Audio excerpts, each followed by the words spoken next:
We begin with breaking news tonight. And the United States and UK military have carried out strikes against Houthi targets in Yemen.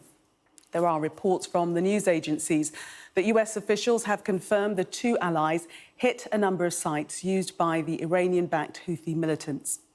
Rishi Sunak and US President Joe Biden spoke on the phone this evening, paying tribute to the American and British personnel working in the Red Sea. Let's speak to our Middle East correspondent, Alistair Bunkle, now. Alistair, what more detail can you bring us?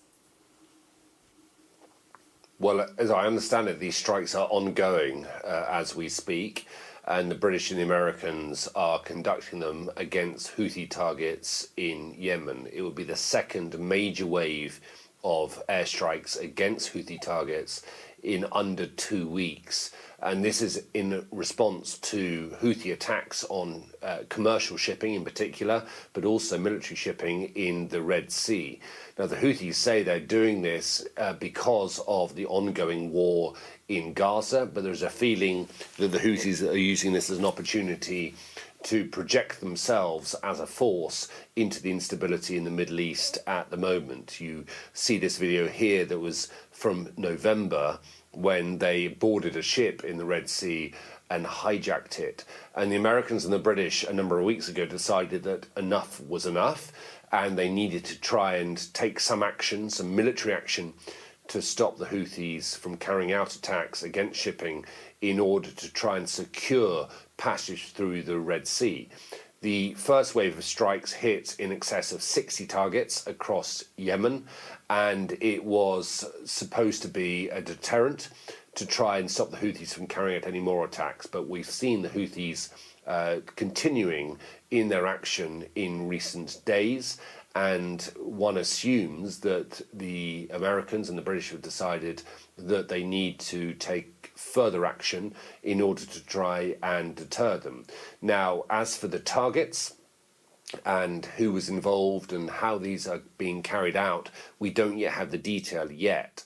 If it is anything like the first time, we could expect that US naval ships and submarines are involved and British aircraft flying out of RAF Akrotiri in Cyprus, which is a long journey down to Yemen, assisted by refueling tankers, but enabling them to get right over the targets and drop bombs onto Houthi positions. So that kind of detail will become clear, I'm sure, in the coming hours.